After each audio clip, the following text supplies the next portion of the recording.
ตอนนี้ที่ว่าเป็นคู่แข่งขันระหว่างปกสเสือสีเขียวกับทางแขวงหลวงพระบางเสือสีแดงเนาะก็เวลาตั้งทำอิฐเนาะเจ้าตั้งทำอิฐเป็นการพบกันในคู่นี้เนาะแล้วก็อีกคู่หนึงมีอยู่ที่ทางคนแหละสนามกีฬาแห่งชาติรักสิบหก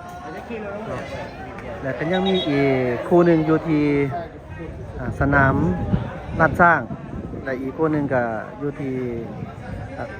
สนามก็จะเอื่นสนามยังก่อแถวทางกรมพระรานะเจ้าเนาะที่ว่ามี4คู่เนาะวันนี้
บีบเลยประกัน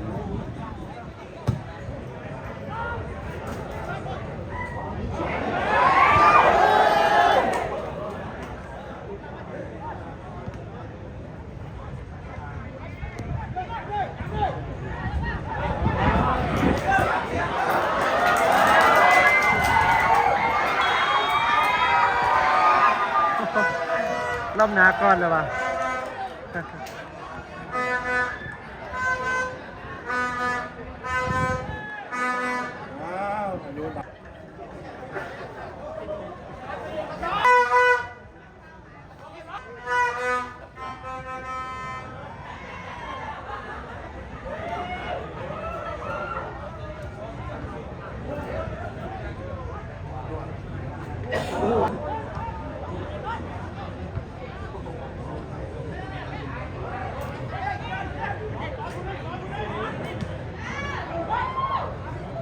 ไป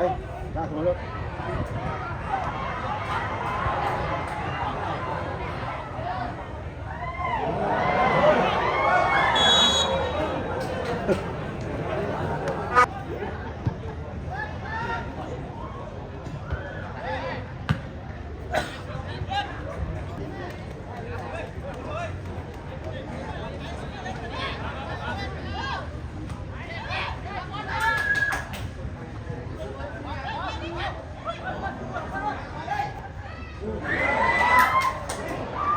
งาม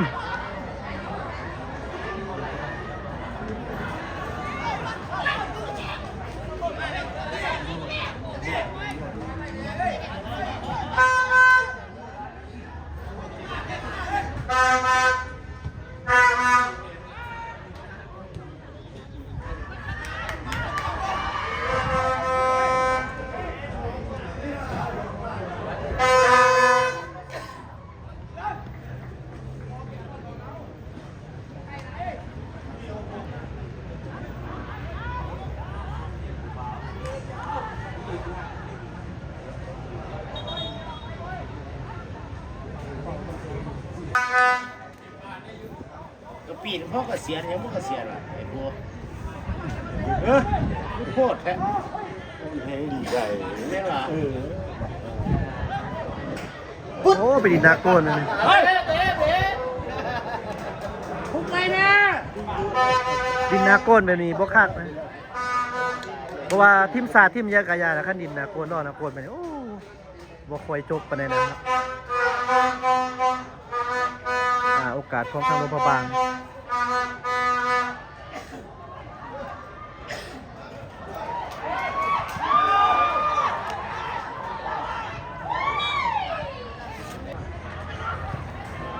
เรียบร้อย คงเป็นรั้วพระบาง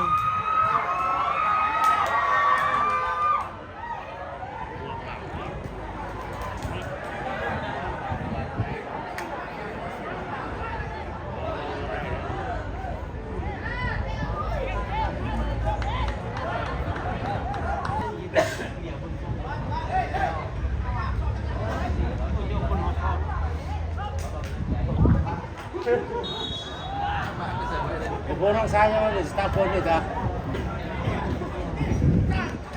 แม่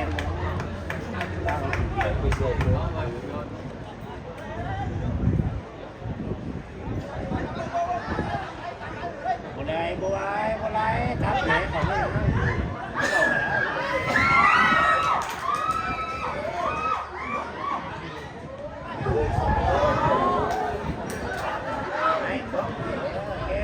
ซาซาโอ้ยไง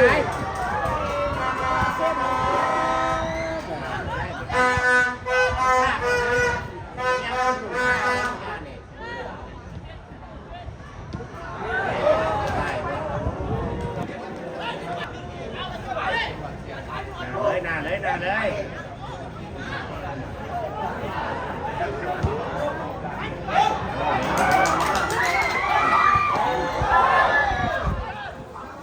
เทียบกับเฉยเถอะเทียบไป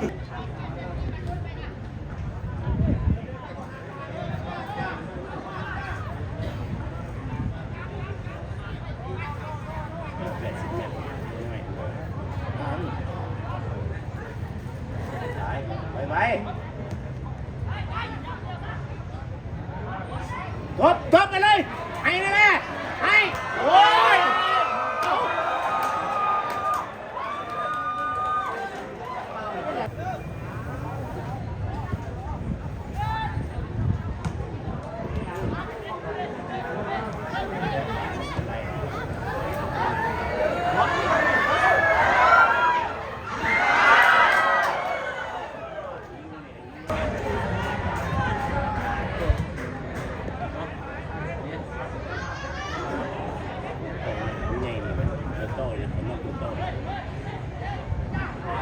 ไล่สูงกว่านั้นบ้านนั้นไล่เสียเองเลยแค่กลางไปแล้ว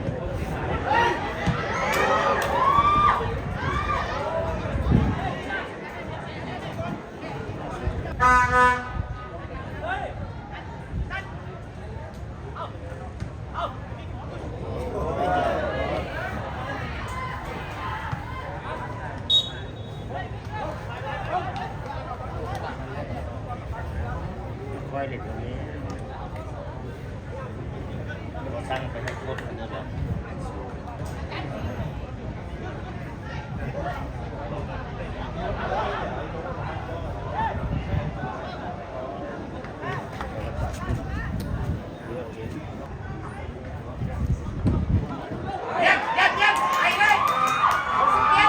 เ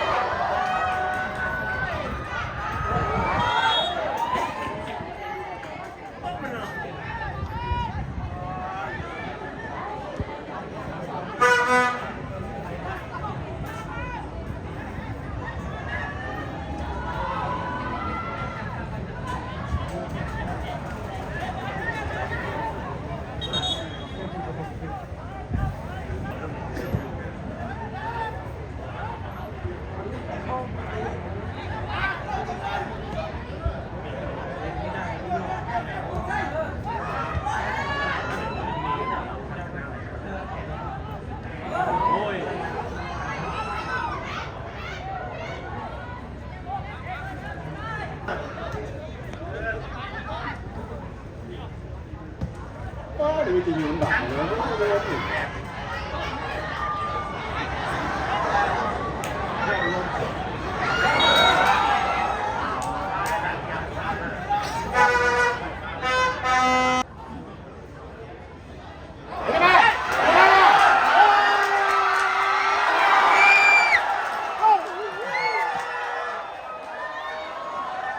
น้อยเดียวนึงเนาะได้ครับ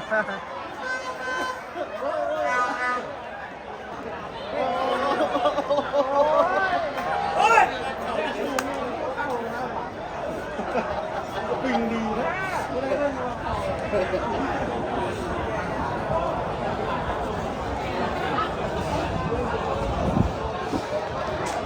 กอกเสียบปกส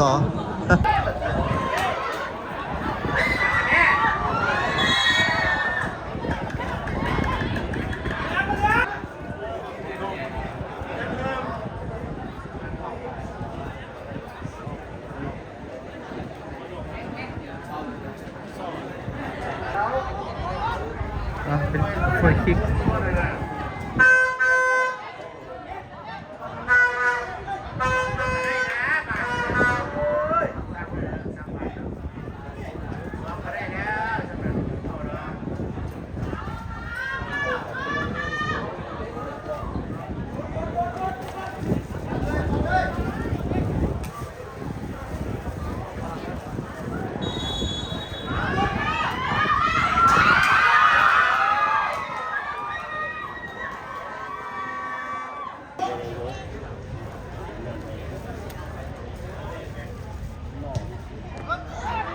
าแล้ว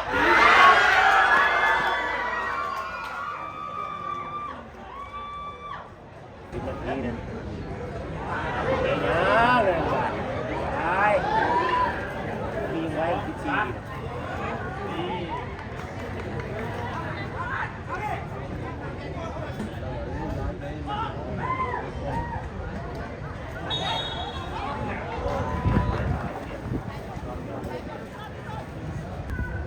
จนดังมันอยู่คนเดินนี่นะหลังนี่นะเบอร์10หลังนี่นะ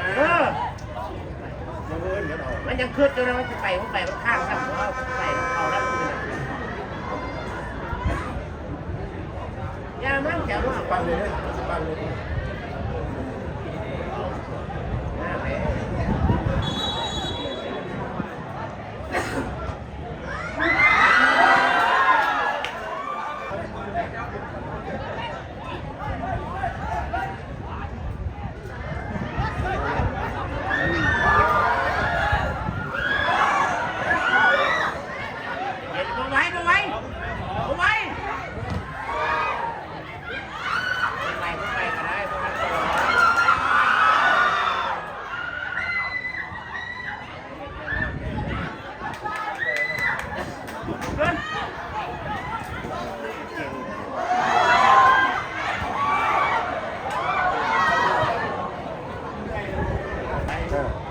แต่ว่าท่านก็คอยข้อกินอยู่ไทยนะ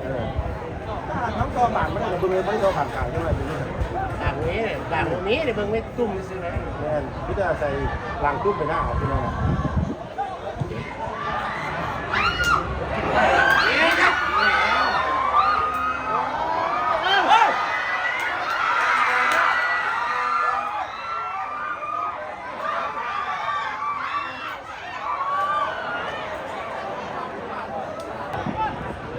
จุงเลยไม่สร้างบ้านได้นี่จะอยากกินอะไรกับเพื่อนไก่รถยามันยาได้อย่าล้างแล้วระวังเลยเขาตัด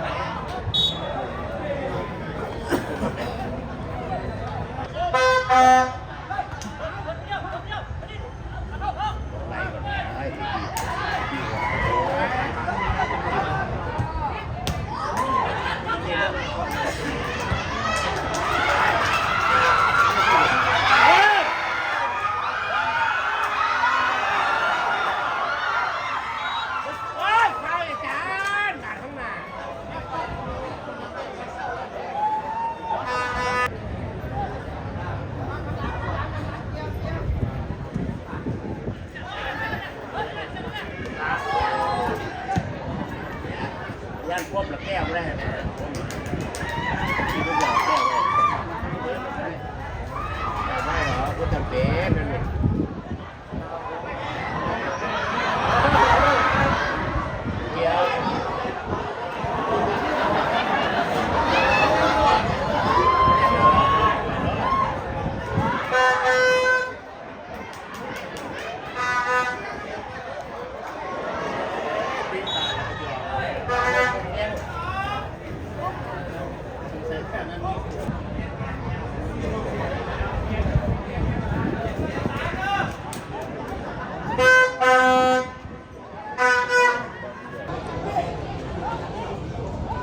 12มาเลยแม่ยาแม่แม่21คนนึงจับ14เลยแม่บ้านน่ะ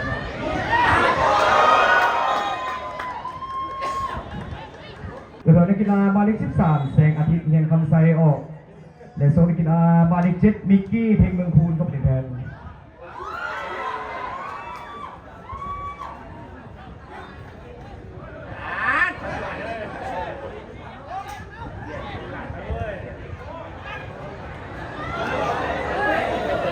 ผ่านเนี่ยเขาบีบเกมตื่นเต้นเลยมาเต้นเลยใจเย็นเกมไหนเฮ้ยเนี่ยปุ๊บ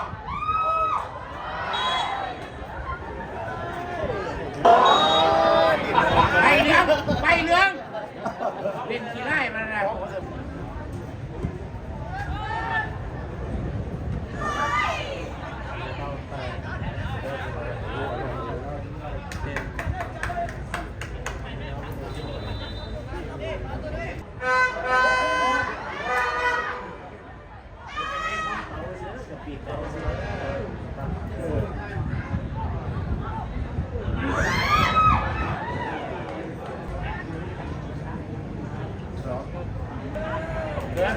เพื่อน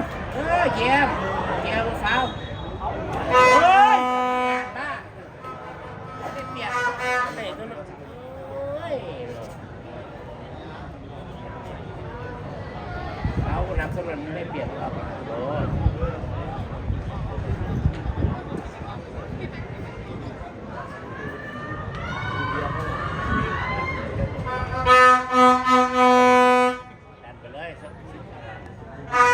2 ดันเลย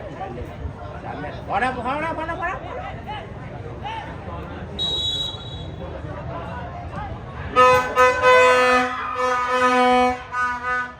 อนฝากที่ชักเลย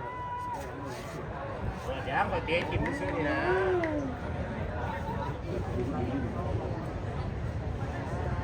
เตะกินซื้อเนี่ย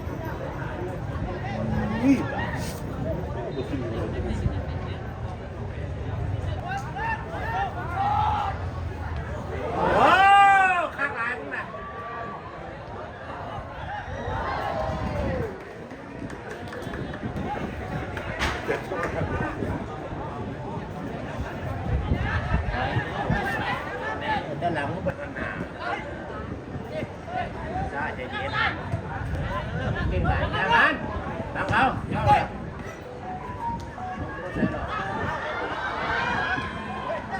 เย็น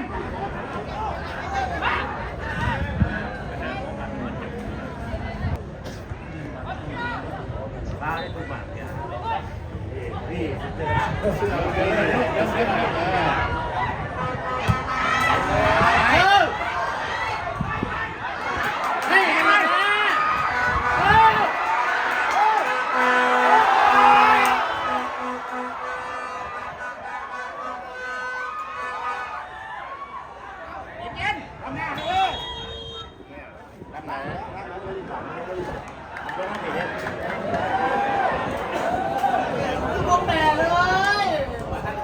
เอกระลอกข้างในนาเนาะ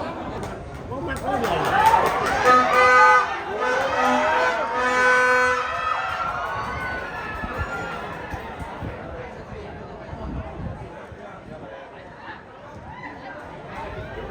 คุ้มหลายนะคุ้มหลายค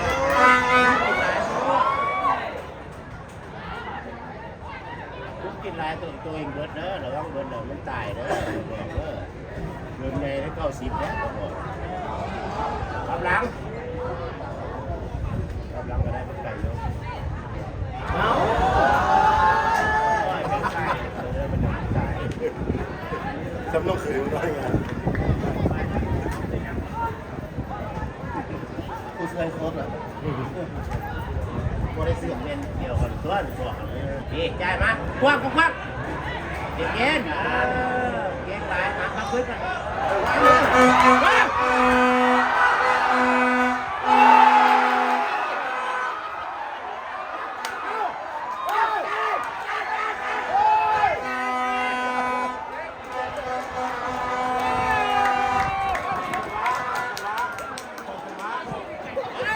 สวยแล้ววันนี้ดี ทำคาดเป็น2เลยเนาะโอ้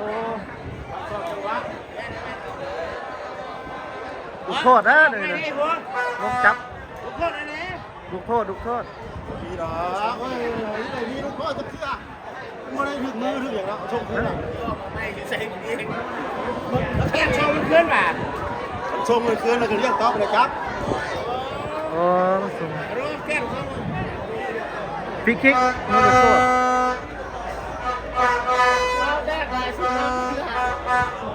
โอ้สวยแล้วคันบุกเขาสวย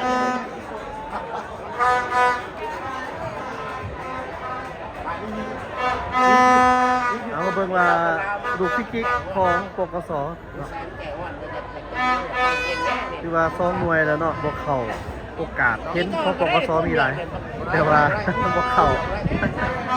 ลองเบิ่งเนาะเอาฟรีคิกมานี่กองเชียร์ปกสมาเต็มแม่นเรียบร้อยเลยเรียบร้อยเลยสุดยอดเลยสุดยอดสุดยอด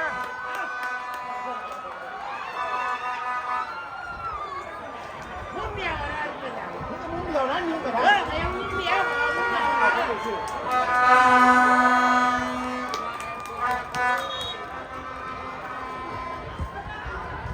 ยิ่งงามได้ดูเมื่อกี้นะ เฮ้ยมันฟุ้งเสือ ทีมกระทรวงป้องกันความสงบในประตูที่1จากการกีฬาหมายเลข14สุวิไลประจันทร์ทีมไทยตอนนี้กระทรวงป้องกันความสงบขึ้นนำแขวงหลวงพระบาง1ประตูต่อ0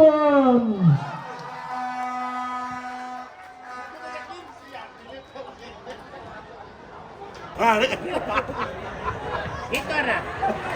เอาขึ้นเท่านั้น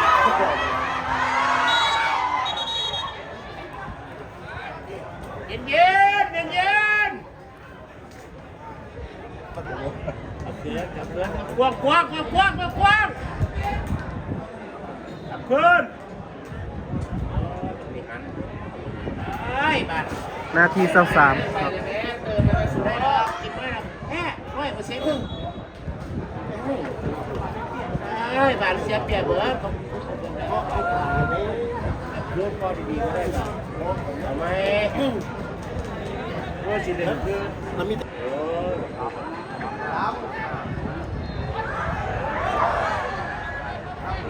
ไอ้เย็นเย็นเย็นเย็นเย็น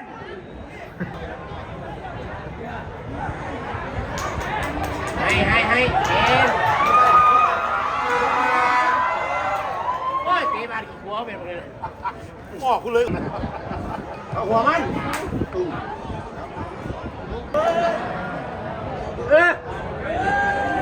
พวงกันแล้วพวงว่าเป็น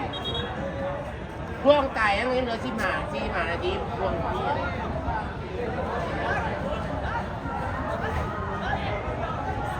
พวง90 ปลายพวงคนพวงเวลาน่ะ